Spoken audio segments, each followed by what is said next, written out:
Yes, thank you, Ms. Hannah. Actually, I was surprised doon sa naging reaksyon ng Pangulo because the questions, first of all, were directed against his Secretary of the Interior and Local Government, si Secretary Abalos.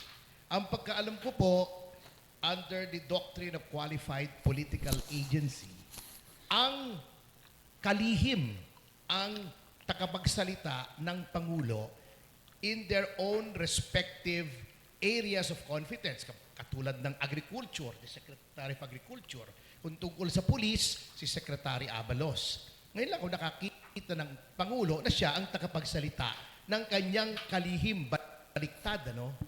Ngunit, let's get to the point.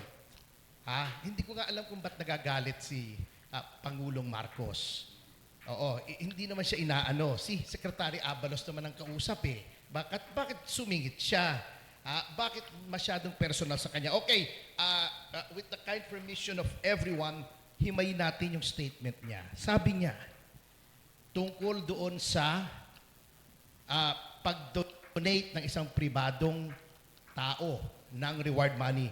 Bakit hindi? Ang sagot po dyan, hindi pwede, Mr. President, kasi katulad ng sinabi ng ating kasamang attorney Israelito-Torion, may batas po, kasi sabi nyo, sundin ang batas. May 6713.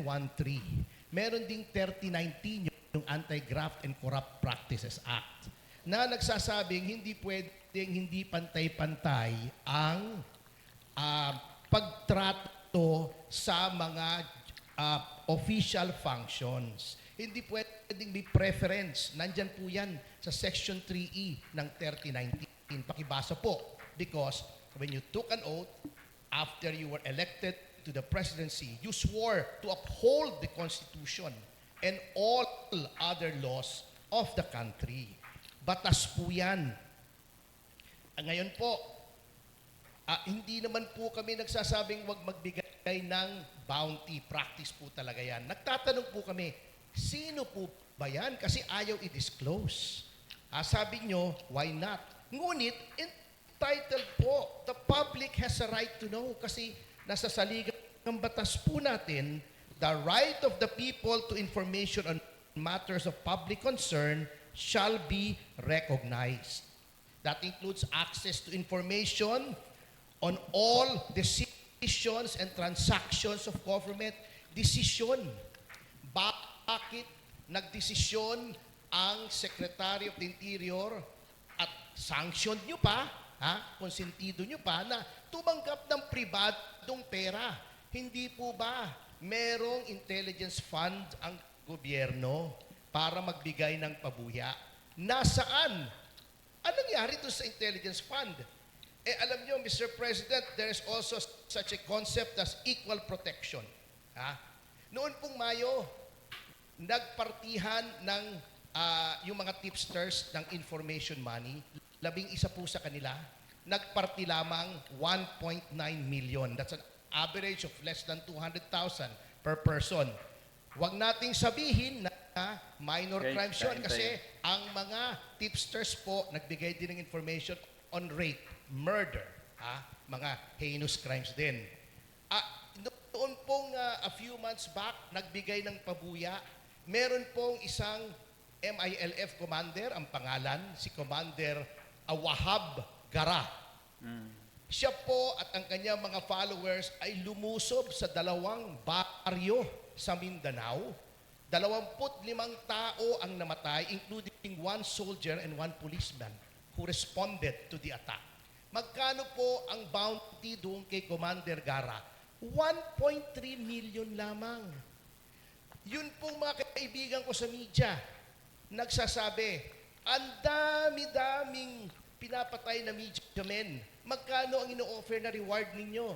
200,000, 300,000, buhay po ito. May pinatay ba si Pastor Quiboloy? Are these crimes, even assuming na may probable cause, are they violent crimes? Bakit 10 milyon? Under the Constitution which you swore to implement as President, as Chief Executive, as the main person tasked to implement all the laws of the country. Equal protection.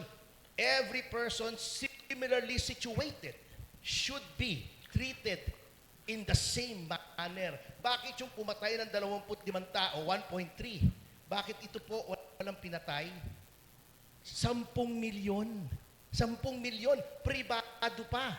So, this is so wrong on so many levels. Mr. President, if you do not see something wrong with what has been done, then there is something wrong with you. Thank you very much, Atty.Topacio. Attorney Corion? Ang masabi ko lang dito po ay siguro kaya galit yung presidente kasi baka may pagkakamali nga. No? You will not get offended if there is nothing wrong with what is under the situation already. No? Yung sinabi kasi ni Secretary Abalos na friends daw niya who wants to help the government to give aid in the arrest of Pastor Apollo si Quiboloy, parang nakikita namin na, ay, baka makalusot pa siya kung ma-filean siya ng kaso for violation of Republic Act 6713, Section 7D. No? Pero nakita kasi namin na nire-raise daw yung pera. Under the law, sabi ni Atty.Topacio nga, ang intelligence funds need not be raised. It is already there. It only has to be tapped. So therefore, the statement of Secretary Abalos that it is raised, therefore proves that it comes from private sources and is therefore a clear violation of Section 7D of Republic Act 6713. Tapos ni-research namin sa jurisprudence, connected pala ito sa RA 3019, no? Section 3C, no? Yung magkuha ka ng pondo from private sources. And the purpose of prohibiting this is really because of public trust, no? It is very dangerous on the part of public officers to not name your sources of funds. Kasi dito, baka foreign sources po ito. O baka galing sa Amerika ito, o galing ba sa ibang sources, sa left ba ito, o galing ba ito sa mga tao na may kailangan kay Secretary Abalos para ma-elect siya pagka senador, siguro. So we have the right to question that because the entire purpose of Republic Act 6713 is really to promote the saying that public office is a public trust.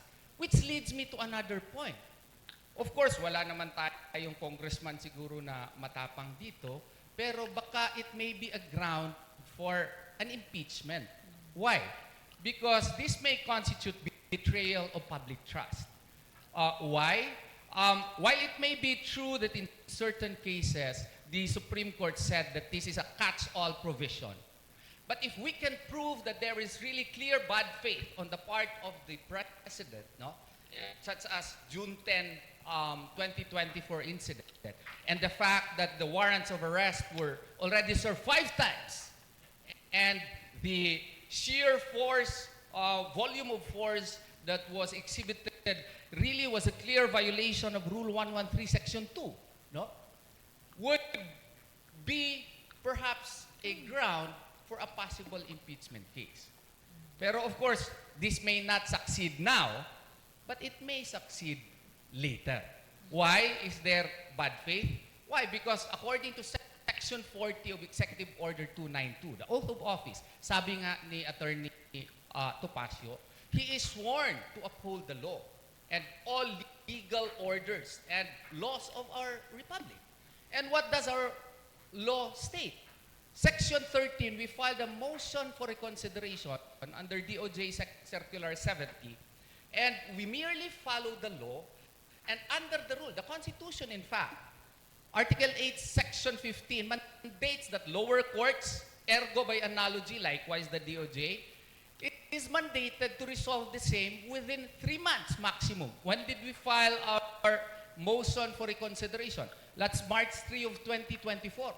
Instead of acting on our motion for reconsideration, they resolved it very late in violation of the accused right to speedy disposition of cases.